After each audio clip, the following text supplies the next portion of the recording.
Hi, this is Mike from Skybird Travel, and I will be taking us through the process of registering your agency to use Skybird Travel for your clients. First thing you do is you come to skybirdtravel.com. Almost everything starts at skybirdtravel.com. You can see we're on our 50th anniversary. Then you come over here and you click register here. Scroll down, you enter your name, first and last, your email address, the password. Don't make your password too complicated. Uppercase and lowercase letters, a number or two, and a symbol. Don't use the ampersand symbol or the at symbol. If you're with a host agency, they are in a drop-down menu here. Now, there are more than 450 host agencies in the country. So if the host agency is not there, that's okay. Just enter the host agency name here. Enter the agency phone number. By the way, if your host agency is in the drop-down menu, some of this stuff will be filled out. Enter the host agency phone number here.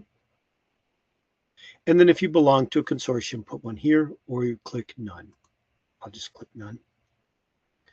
Enter your personal address. We don't accept post office boxes. We don't accept USPs or UPS stores. Just your address in the US. We're not sending you anything there. We never send commissions there. All the commissions are paid via ACH. So just your address in the United States or Canada if you're in Canada. Enter your seller of travel license. So Florida, California, Hawaii, and Washington state require a seller of travel license. You can go to those state websites and you'll be able to find that information there. It doesn't necessarily allow you to work with Skybird Travel, but it's a law of your state, and we require travel agents to follow the laws of each state.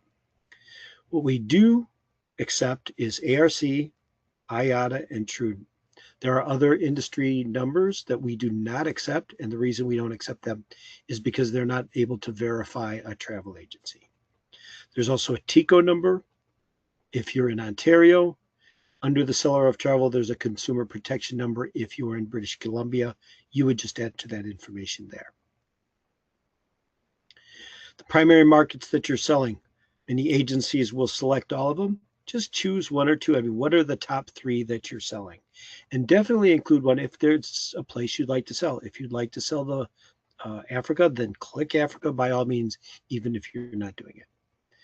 Choose your GDS. If you don't have a GDS, that's okay. Just leave it the way it is. If you do have a GDS, enter your pseudo or your OID. How did you hear about us? This is important. There are not a lot of options here, so always click other if you need to do that, and put the name of the person who referred you. What's your total sales volume? If you're with a host agency, you're not including your host agency's volume. If you would like to receive marketing information from us on a regular basis, whatever we're doing from a marketing standpoint, click that. If not, then that's okay. The next thing to do is to agree with the terms and conditions. Now, this is long. There's a lot of information here. Scroll, scroll, scroll, scroll, scroll. These are all the terms of working with Skybird Travel. And then you need to agree to it. Now, when you're finished registering, you're going to get a copy of this. So you do not have to memorize that.